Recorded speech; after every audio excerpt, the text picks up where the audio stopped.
Greetings. This is Justin Allen with the Elite Nurse Practitioner. Welcome to the Elite Nurse Practitioner Show, a podcast dedicated to nurse practitioner entrepreneurism and achieving financial freedom, where I talk directly with nurse practitioners who need help. Listen up, our market is saturated. Jobs can be scarce. We are underpaid. We are undervalued.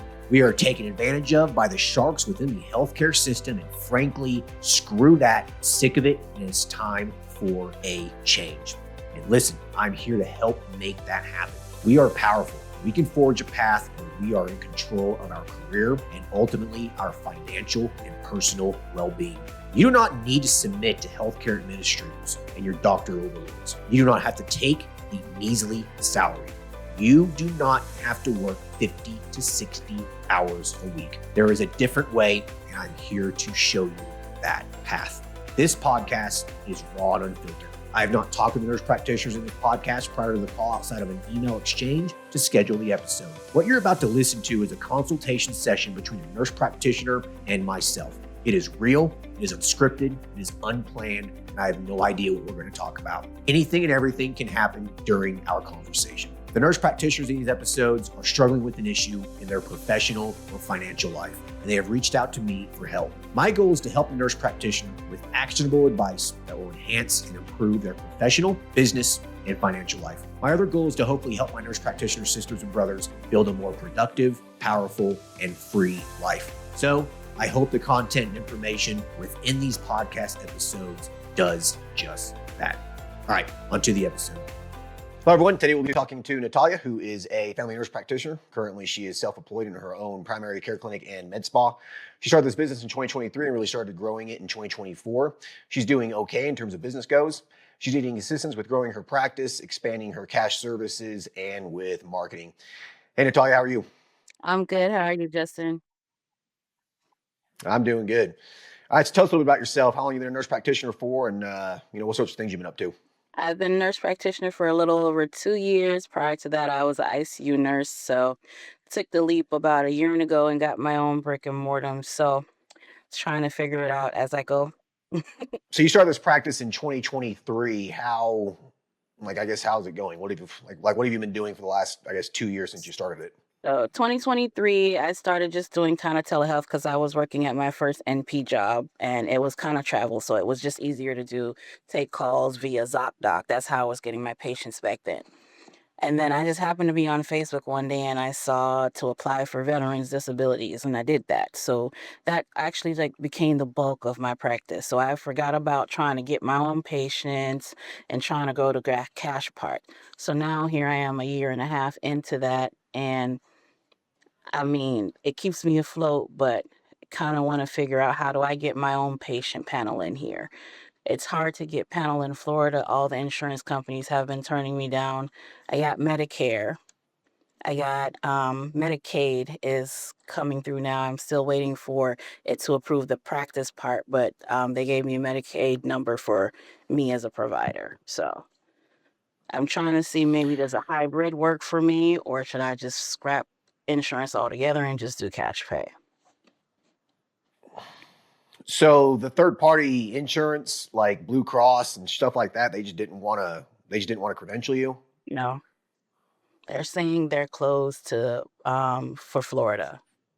I worked with a company and they've checked and Blue Cross was closed. They thought they were going to get me in with United. And then once they submit the application, they actually sent it back and said no.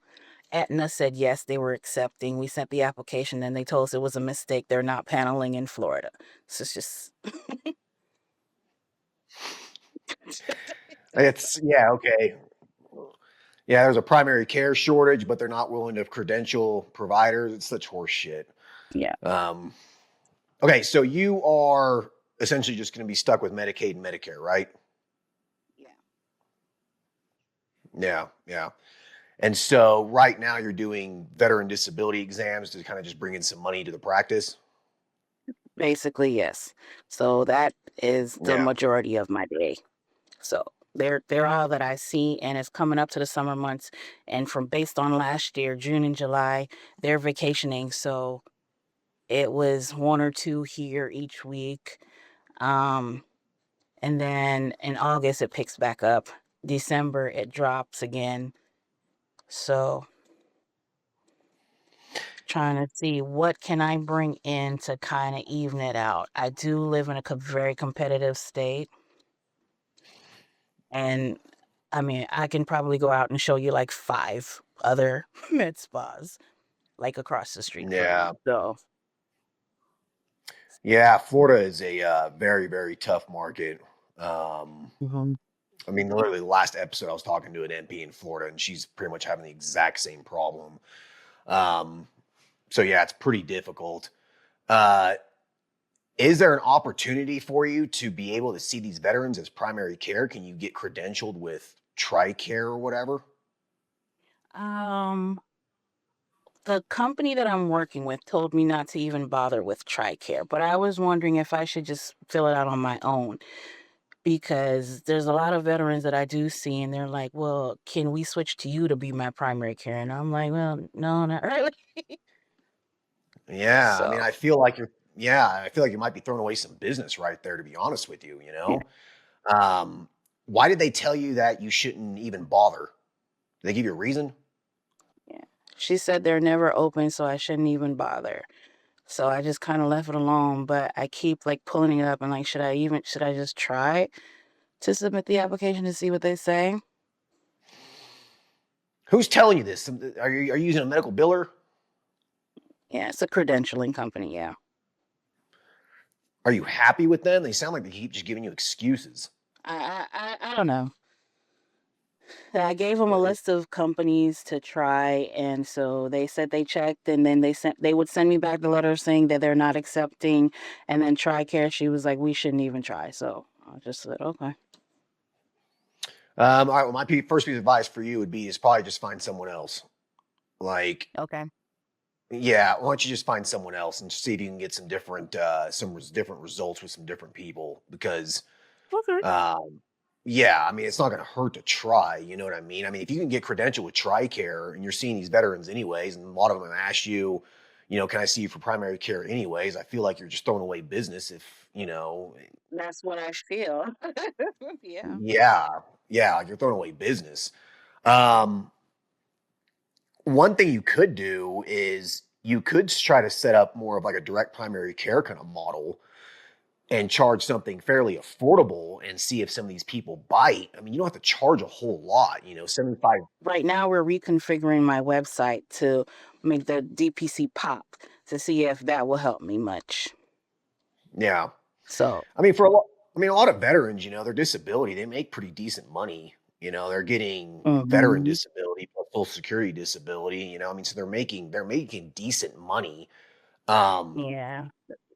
We can't So it solicit them, so I don't solicit them, but, I say, "Okay, we're done with here," and I mean, half of them ask me, and I'm like, "Okay, well, I can't talk to you right now about it, but, Well, you're not soliciting them if they ask. So if they ask you, then you can say, yes, we do direct primary care for $75 a month, and this is what you get. I Okay, can't get credentialed. Yeah, you can just tell them straight up, like, I can't get credentialed with TRICARE because they would rather have you go to the shitty VA and get shitty care instead. So like they won't credential me. And so instead, $75 a month. And included in that is, one visit a okay, month or whatever, all your refills, et cetera, et cetera, et cetera. And if you could throw in a little bit of if you could throw in something that might entice them to join, then they might actually bite. So most veterans are going to be hypogonadal. Most of them are going to have low testosterone. okay. I like that pitch. Okay. Yeah, like almost all of them are going to have low testosterone. I mean, I have probably seen, I'd say probably 90% of the veterans that I see have low testosterone, and oftentimes the VA doesn't want to treat them. And so, if you could create a package that's fairly affordable for them, then you might be able to kind of get that as one of your pulls. Okay, okay. All right, let me write this down. Yeah. 'Cause, yes, Um, I took your, TRT class, And so that was a thing because I want my first job, I worked with a lot of firefighters, and they were very big on that. So, Yeah, I mean, men's health is pretty easy. I mean, testosterone hmm replacement therapy is rocket science. Um, hmm so that could be a poll. You might price some of them out potentially. Uh, so you'd have two options. You would have a lower cost option, which could be $75 a month, and included in that would just be direct primary care, and I'll manage your testosterone. I will send scripts to the pharmacy for the testosterone, and you would just pay the pharmacy for the testosterone itself. Or you could have another model where you could charge something a little more like $125 a month and actually include the okay, testosterone from a compounding pharmacy and just have them send it to them. And then you just charge monthly. You put their credit card on file and just charges every single month. That would be a good way to pull them in. And you could just say that you're a little bit more liberal in terms of treating testosterone, treating the patient with, lower testosterone. You could say something along the lines of, the VA is not going to treat you unless your total testosterone is under 250. I'm happy to treat you if it's under 550 and you have some symptoms. And most yep, guys are going to have symptoms. yep, So that'd be one way that you could start trying to get a little bit of that business, because if they're there, they're asking for it, you're not soliciting them if they're asking okay, for it. Okay. okay, If you have some information in your waiting room, if you have like a poster on the wall, or if you have some little pamphlets made, and they're just kind of spread across the waiting room or whatever, chances are they're probably going to pick it up and read it, especially if they see something on the wall that says, "Do you have low testosterone?" or "Do you think you have low testosterone?" okay, You're not okay, soliciting them. It's just there. If they read it and they ask you yeah, about it, then yeah, they're soliciting you. Yeah. okay, okay, Yeah. So okay, that would be a good way to do it. And you should start, and you could start building that out. You know, okay, it might take you a little while to kind of really get a good patient volume with that, but you would be building that cash armor of your practice. So, it could take 6 to 12 months to end up getting about 100 patients, you know what I mean? But 100 patients at $125 a month is, you know, $12,500 a month. that's So, better than nothing. So, um, correct. I didn't think of that. I know a few of them had asked about like the weight loss when we could get the compound GLPs, and so we did that. But I never thought about the testosterone. I've actually referred them to somebody else. So I'm just I don't know. giving Would you give do that? I'm giving away people. You're giving away business, honey. You're just giving away money. Like, come on. Don't send them somewhere else. Giving You away can do that. people. All right. So that'd be one way to do it. Then you got just a basic, direct primary care model or whatever. I mean, if you can get credentialed with TRICARE, by all means do it. Okay. From my understanding from people that have been credentialed with TRICARE is that they pay pretty decent. Um, Okay. yeah, so you could do that. If a lot of them are disabled, a lot of them are going to have Medicare anyway. So if you are credentialed with hmm Medicare, you could go down that route if you wanted to, but I would try to avoid that if you can. Okay. Yeah. But if you talk to another credentialing agency, just ask them to see if they can get you paneled with some other insurance companies. Maybe they can. Maybe this person was just being lazy. I don't know. I mean, who knows? Yeah. Okay. Yeah. Um, I wouldn't stop doing the veteran exams though. I mean, it's pretty good money. It is. I don't like the only drawback with that is just that the charting afterward. But I mean, it kind of makes up for it. So I'm not, and I enjoy seeing them. So Yeah. Well, I mean, by all means, keep doing it. I mean, I know people that make a lot of money doing that. yeah. Now, um, so I guess one of your questions is how do you build out your primary care service line, Mm. right? I would say Florida is like kind of tricky because you have people that do want to spend the money, and then you have the people that don't want to spend the money. I'm in an area where they're like the in between. They will spend, but then they won't. So Yeah. What part of Florida are you in? I'm in Coral Springs, so that's South Florida, close to Fort Lauderdale is what you would know it by. Yeah. Okay. Yeah, it's pretty Hmm. saturated. And I'm assuming you probably don't want to see a bunch of Medicaid patients. Yeah, I don't because I do my website will say I offer those longer appointment times. So I was like, so if I do see them out, it will be a dedicated day because I'm not gonna spend an hour with you. It's not gonna work out reimbursement wise. Well, yeah. I don't. I mean, if you only make $80, Yeah. like, So I like, was like, if I do, I would just probably do a dedicated, like a just any day, and I see just those patients on that day. yeah. I mean, if it Oh, brings some yeah. money, yeah. I mean, if it brings some money in the practice, I mean, you kind of do. I mean, you got to do what you got to do to bring some revenue in, right? So, Hmm. I mean, if you just do it one day a week and you can kind of just crank it out and pick and choose which patients you want to see and then just cap and say, I'm not seeing anymore, then okay, cool. You can just do that one day of the week, make couple thousand bucks or something. And I mean, at least pays for your rent. You know what I mean? Yeah. Um, yeah, so you could do that.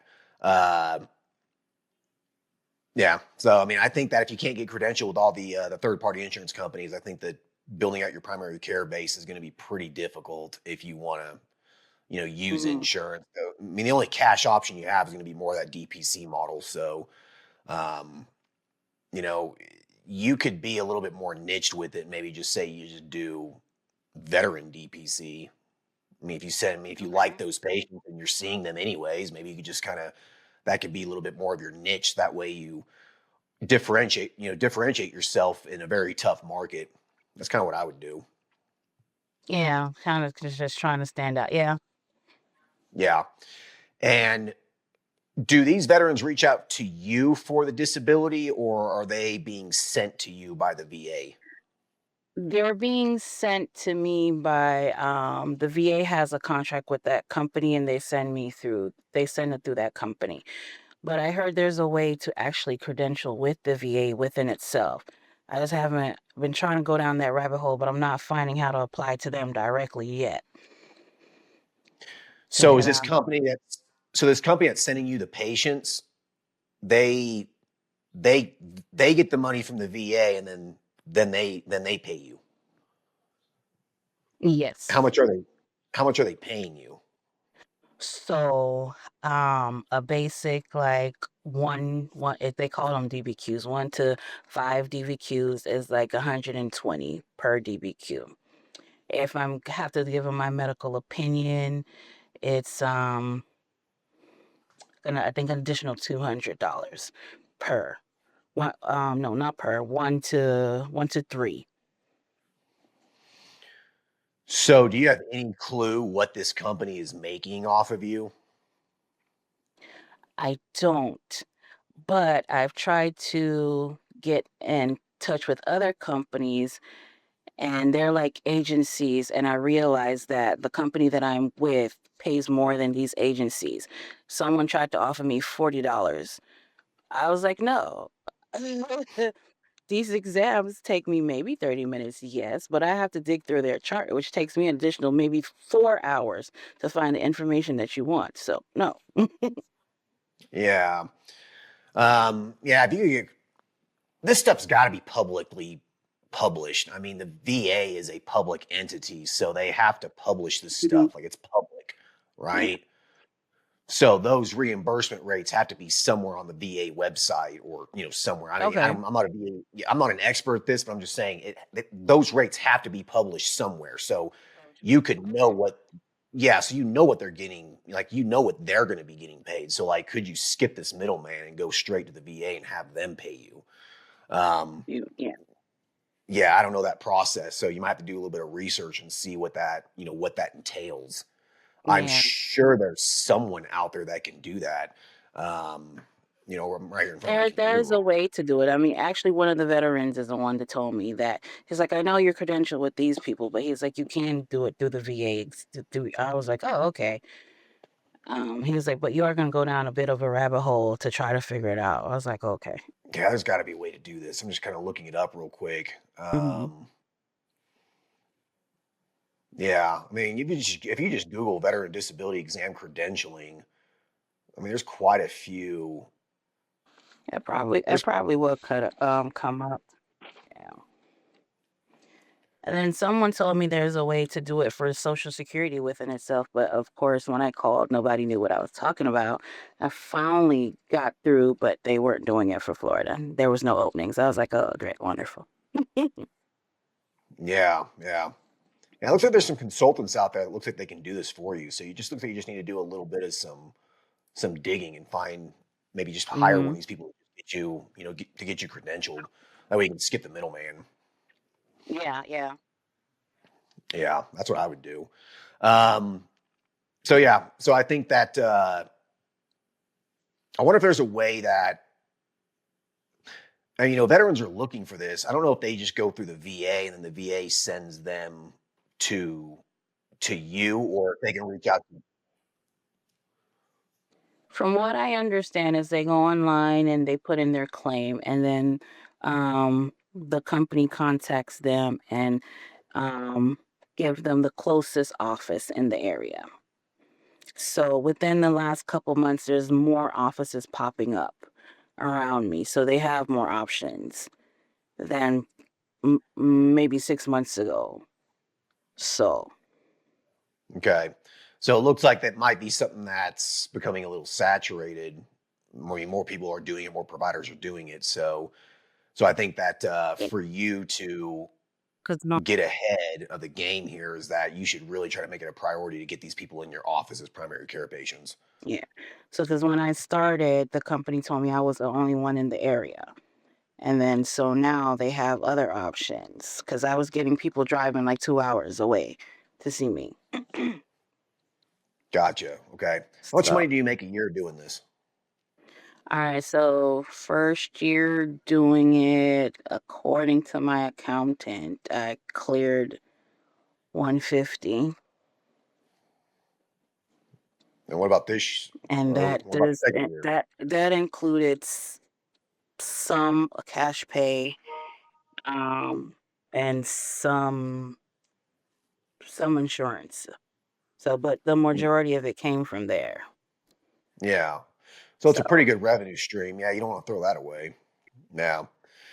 So I would keep doing that. so I didn't do terribly. It's not something I want to stop, not do at all.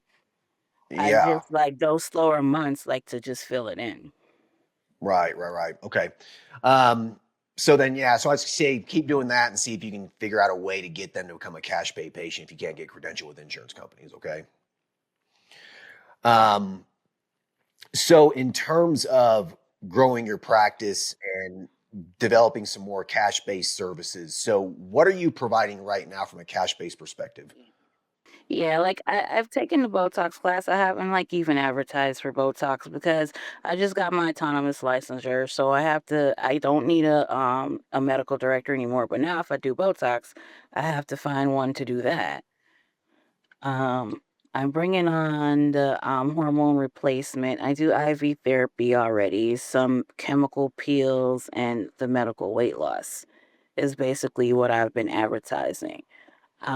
For as far as the Botox go, I like the more of the pain Botox than the cosmetics. So like the trapezius Botox, the one for migraines, um, I like that better. So I'm just trying to see. I don't want to offer too much, and then I'm just all over the place. I don't have an actual like, oh, she does this, so this is who you should see for that. Right. You're kind of just doing a bunch of stuff. Um, yeah, kind of jack of all trades, master at nothing sort of a thing, right? Like you're just doing all kinds of different things. So it's very hard to like pinpoint what it is that you do. What did your Google business listing say? I have primary care and aesthetics on there, Okay. as I believe that's what I put it under. So the aesthetics component of it, like you said, if you want to be doing a lot of the aesthetics, you're going to have to find a medical director because you can't do that under your autonomous license in Florida, right? Yeah. Is that a path you really want to go down? All right. I hope everyone's enjoying the episode so far. I just wanted to take a quick break to thank everyone listening and also give a big thank you to all of my social media followers and email subscribers. If you haven't done so yet, please subscribe to our email list at www.elitenp.com and make sure to follow us on Facebook, Instagram, and LinkedIn. Email subscribers will receive updates on new weekly podcast episodes, multiple weekly articles we publish, new courses, and everything else related to helping you succeed. Remember, all Elite Nurse Practitioner courses are designed to help you build a niche practice, increase your financial strength, and to break free from the rat race. If I can break free and that other countless nurse practitioners can break free, then so can you. Additionally, please share this podcast with your other nurse practitioner sisters and brothers out there. The more NPs that venture out on their own, the stronger our profession will become. Now, let's get back to the episode. So there's conflicting information out there. Like if you do more primary care and you just do a little bit of aesthetics, you don't have to have a collab. And I'm like, I'm not playing with my license that way. We're only autonomous for primary care. Correct. Yeah, I think Yeah. that Florida providers who are bending the rules with some of this stuff, if something ever happened from a malpractice standpoint, I think you're going to be totally screwed. Yep. Yeah, Yep. like a malpractice company will throw you under the bus if you were doing some sort of aesthetic procedure and you just do them every once in a while through your Mm-hmm. primary care practice. They're going to be like, hey, listen, who's your medical director? Who's your supervisor? Why weren't you being supervised? Supervised. Yep. Correct. And something happens and you say, well, I was just doing it under my autonomous license. And no, it's for primary care only. Yeah, they're going to throw you under the bus. Like, So that's why yeah. I haven't really yes, I do know how to do it, but have I offered it? No, not really. Um, I want to do this the right way. I work hard for this license, so I want to keep it. Mhm. Yeah, I don't blame you. Okay, so then what I would say that you do Mhm. is you need to completely just more or less rebrand your entire and basically just rebrand your entire business. Okay. Okay. Okay. The veteran exam thing, you don't have to put veteran exams on your Google business listing or on your website because these people are sending them to you anyways, right? They're coming to me anyway. I don't have to advertise for that. It's not even on there that I see veterans. I don't. Okay. Yeah. Okay. So then it can be more of a shadow service that the public doesn't necessarily Mm-hmm. see that you do. Okay. So it's just a way that you generate money. So Yeah. how how do you change your public perception of your business? And you just have to rebrand it essentially. So like if you want to do primary care, um, you're going to need to rebrand your practice. And if you're only going to accept cash, then it Mm-hmm. needs to be a concierge practice. Okay. So you could say something along the lines of like concierge primary care and weight loss and hormone replacement therapy as an example. Okay. Okay. You can do weight loss and hormone replacement therapy under primary care because those are primary care services, in my opinion. I mean, they really are, Yeah. right? So I think that's kind of how I would rebrand it. So you basically just need to rebrand your business. You need to go to your Google business listing and change the actual like name of it. Whatever the name of your business is, you can just put concierge primary care, weight loss, and hormone replacement therapy. Um, that's what you need to do from a public perception standpoint. Then you need to change your website and make sure that it aligns with all that. Okay. Um, are there a lot of veterans in your area? I actually have not done a search about that, but based on the ones that do come into me, most of them do live pretty close.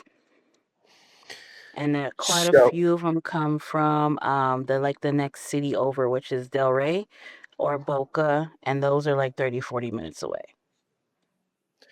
okay, so if you're in a really saturated area, how do you make yourself different than everyone else? How do you distinguish yourself from the dozens and dozens of competitors that you have? And the way you're going to do that is you need to change who you're targeting. Okay. You Okay. need to be very, very specific on who you target. And so I'm just throwing this idea out there as just an idea, Hmm. but like, what if you did just see veterans as an example, you know, and you branded it that way? So Okay. then that way, I mean, you have these people coming in for veteran disability exams anyways. And if they come to your practice and they see that you predominantly just treat veterans for these different things, then it automatically gives you Um, some more credibility because they see, okay, well, this lady actually, she just treats veterans only. They come into your practice and they'll start asking you questions about all the stuff that you're offering for okay. veterans specifically. Okay. So, yeah, it would be a way to kind of just, make yourself a little bit different compared to everybody else because you really only need a couple hundred patients to do okay, you know? Yeah. You don't need to have thousands of people. I mean, if you only had just a couple hundred veterans that when they were all paying you, $100 a month, $150 a month, for every 100 patients that you get, that's $15,000 a month. If you have a couple hundred patients, that's $30,000 a month. So you start making some pretty decent money on top of doing those veteran exams. Now you're Yeah. doing really, really well, right? So maybe you should think about that and just kind of see what happens. Um, because why is someone going to come to Yeah. you Okay. for hormone replacement therapy or weight loss? Just a general, just the general public, just some random person off the street. Why are they going to come to Hmm. you for hormone replacement therapy or weight loss when there are 20 other practices And a doing the hundred exact more. same thing? Right. Same thing. Yeah. Yeah. So you have to distinguish yourself somehow. I mean, you have a brick and mortar Okay. practice there, so you don't want to move, right? Like you don't want to go somewhere else. Um, Eventually, I do. It's just like it's a little sweet. So at this point, I don't want to move, and then the rent is more. So this is affordable. My overhead is not crazy. So I think I tried to make the right steps to not go in over my head. But I and I think that's also want to grow, but then I have a hesitation of um I know you gotta spend some money to make some money. So I mean, yeah, you do. mhm. And that's pretty smart. You keep your expenses low. I mean, that's definitely a smart move. That's how you want to, try to grow this thing. Um,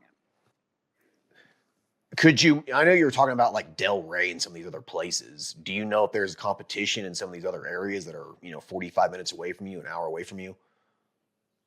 Um so like in my immediate area, I know there's another DPC. She just opened up a few months ago. There's one 2 miles away. When I think I talked to like one of those bio hormone placement places, and they were saying, "Oh, there's not a lot of women therapy offices around you." When I do a Google search of who offers TRT and hormone replacements for women, it's actually like not a lot in Coral Springs. Like they're going further out for these treatments. For So women's hormone replacement kind of therapy may have an specifically? upper hand with that. Yeah. Yeah. And testosterone. So I kind of may have an upper hand with that. So then Everyone maybe else that's what you around should. seems to be just doing like mostly Botox and IV hydration. Right, and probably weight loss. Yes, yes. Yeah. So then maybe you can try to distinguish yourself that way. Maybe you could just say something along the lines of, whatever concierge primary care and women's and men's hormone replacement therapy and just see what happens. You could do that. Or you can maybe just focus on the veterans instead and do it just for veterans, which is mostly going to be men. Um, Yeah. yeah. This is going to be something So, that, yeah, you're gonna need to just experiment with. I mean, I hate to say that, but sometimes with businesses like this, you just have to like play around with it a little bit and just see what hits. You know, okay. Are you pretty comfortable with women's hormone replacement therapy? I really prefer men over it, but I've got a few women, but they're my friends, so they know that I'm learning. So we're learning together. Yeah. So Yeah, it's not the most complicated thing in the world once you kind of mhm, understand it, but um, I yeah. mean, you can give it a try. I mean, if you feel like that there's not a lot of people doing it, then you could give it a shot and see. Were you talking to were you, was it BioT that you were talking to in terms of they were telling you there's not a whole lot of people doing it for Yeah. women? Yeah. Yeah. I would avoid going with BioT. They're going to take, 50% of your profits from you. So don't go down that route. Mm. Yeah. Um, you want to go through compounding pharmacies. You're going to want to do the BioT thing. Based on I would say like based on like what the celebrities were saying, it feels like it would be a good time to dive into women's health because they're talking about the perimenopausal and the menopausal phases. So I don't know. I feel like maybe that should be an option, higher on the priority. But I never thought of the veterans directly marketing to them. So that sounds I mean, that's doable. Yeah. If you don't want to treat women, that'd probably be the best way to do it. Mhm. Yeah. Yeah. I mean, men's health and testosterone replacement therapy is pretty simple. So I'm kind of thinking that, That's simple. And I know like for Florida, I know my population for them is I would need to get into the fire stations and the police based on my previous job because that's their thing. well, maybe you could just market, maybe just not market to veterans and maybe market instead of veterans and first responders. Yeah. Yeah, they kind of go hand in hand. So Yeah. you Yeah. could, yeah, you hmm could rebrand it. Most of them are first responders, the younger ones. Yeah. Yeah. So maybe rebrand your practice to more veteran and first responder, you know, men's health and primary care, and just leave it at that if you don't want to go down the path of women's health. Um, Okay. yeah. 'Cause, I mean, you're already seeing a lot of these people for doing the disability exam. So you could bring them in and then start, you get the money from the veteran disability exam, but then you bring the money in, seeing them for primary care and their men's health. And you do that plus the first responders and just rebrand your practice to target those people only. And so then hmm your website would need to be branded in a way that speaks to them and it aligns with them. So like I'm thinking like patriotic kind of stuff, right? Like American flag colors, things like that on your website. So maybe you create a new logo with like, hmm an American flag or a bald eagle or something like that, and whatever veteran and yeah, veteran and first responder, men's health and primary care, and you could Okay. say give me something like Okay. that, and then the subheading can be, concierge men's health services for Okay. veterans and first Okay. Okay. responders. All right. So your suggestions are, let me make sure I got this. Rebranding.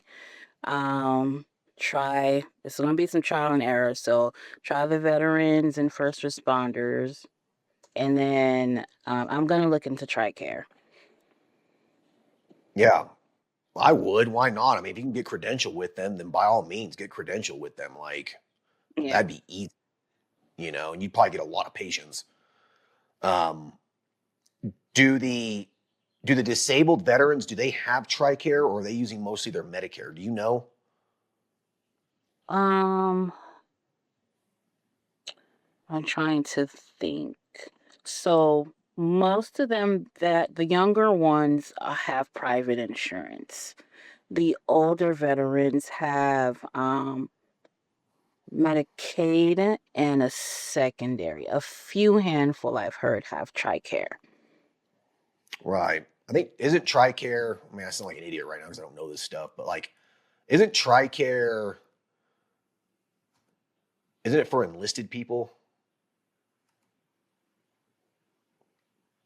Or is it for the disabled veterans?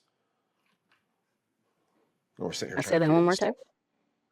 TRICARE, is it for the is it for veterans or is it for It's all of us active thing. duty? It's reconnecting.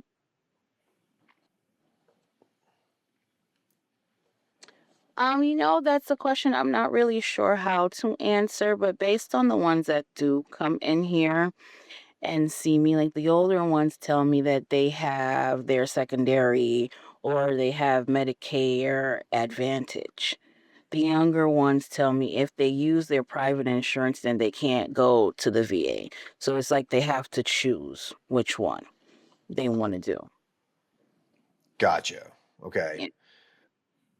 Yeah. Yeah. I'm just looking at the TRICARE website right now. It looks like it's Mhm. active, but it also looks like it's retired service members too. There's So some yeah, service members, yeah.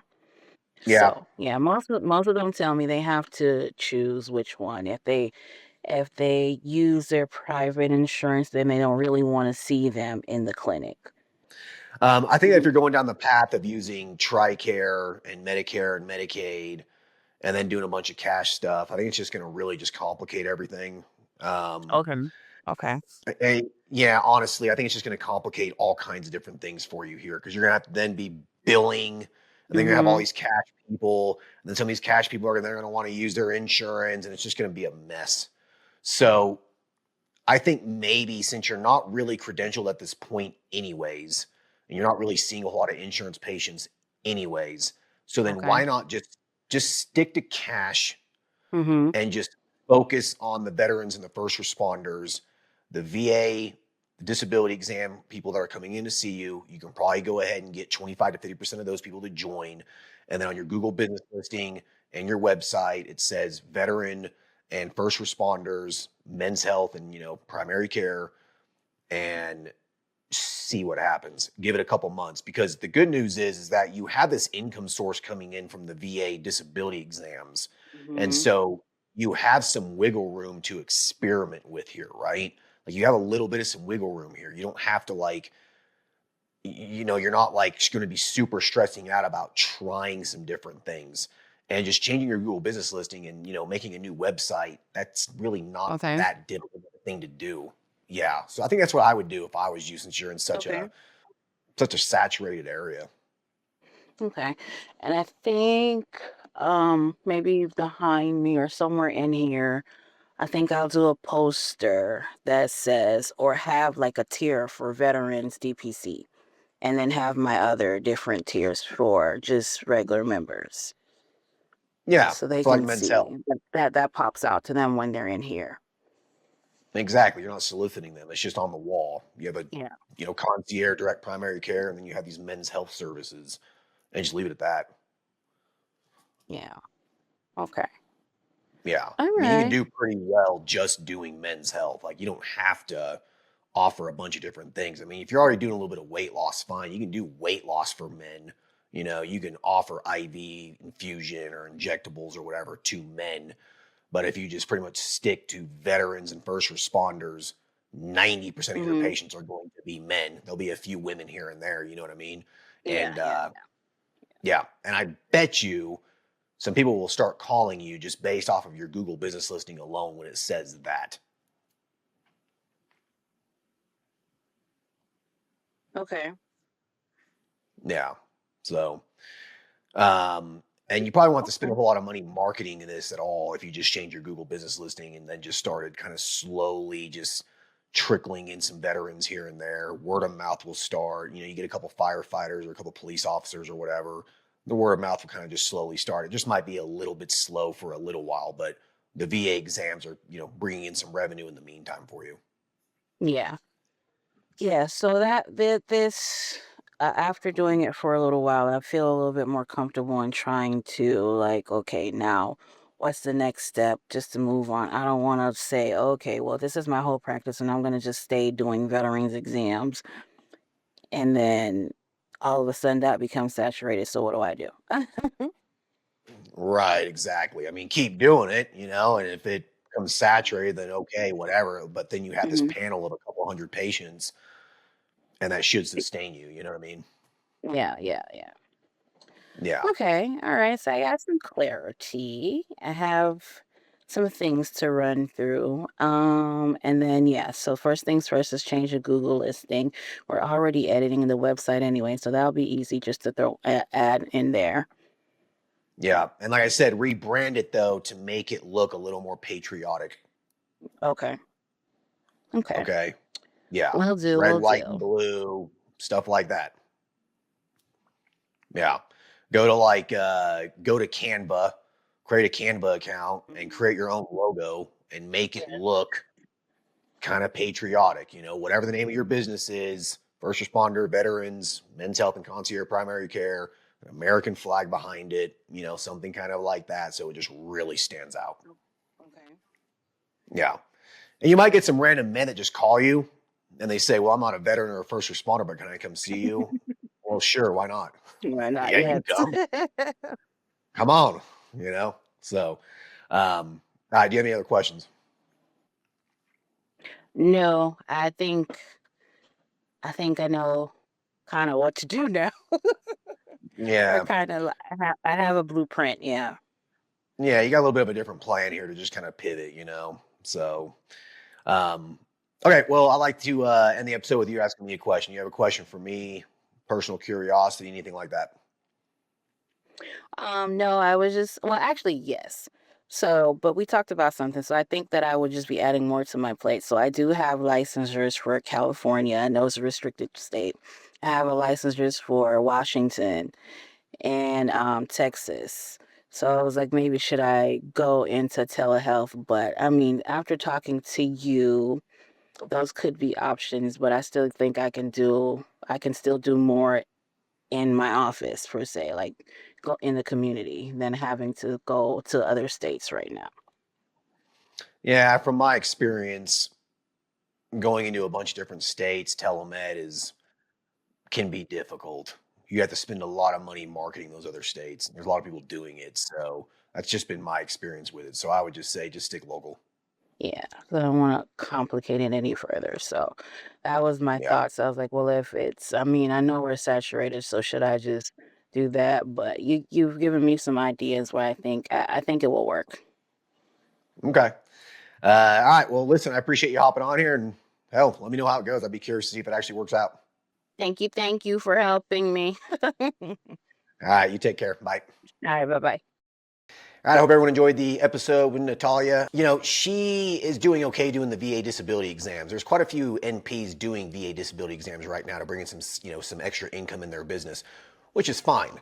You can make a business doing VA disability exams, and we've talked about that before in some of the other podcasts. But she's worried that it might be getting a little saturated, so she wants to ensure that she brings in a complimentary service to, have some sort of recurrent income, something that can be sustained in her practice. So I think that completely rebranding her practice and focusing more on veterans and first responders should help her with that. So I think the point of this is that if you're in a saturated area or you are struggling getting patients, sometimes you just need to completely rebrand. And you need to find a target demographic that you like and that you can speak to. And if you can be very, very specific on who you target, you can essentially not worry about the competition because most of the competition is seeing everybody. So if you can see someone very, very specific, it sets you apart from the competition. So think about that if you're struggling acquiring patients. Think about just targeting a very, very specific population and rebranding your practice around that. And if you do that, you'd be surprised. You can do really, really well. I've actually seen that happen. So you can do pretty well do that. And hopefully Natalia will be able to do that. So I hope everyone enjoys this episode. Talk to you guys later. Thanks. Bye. Thank you for listening to the show. Quick legal disclaimer. The content of this podcast is meant for informational and entertainment purposes only and should not be used as legal, financial, medical, regulatory, or practice-specific advice. For information pertaining to your specific legal, financial, medical, or practice-specific needs, please be sure to consult with your lawyer, CPA, medical director, and/or your state's practice laws and the most up-to-date clinical guidelines. As always, do your due diligence when it comes to any information found online and in podcasts. The content in this podcast is copyrighted by Galaxy Medical Southwest 2023 and cannot be duplicated, rebroadcasted, or reproduced without our written permission.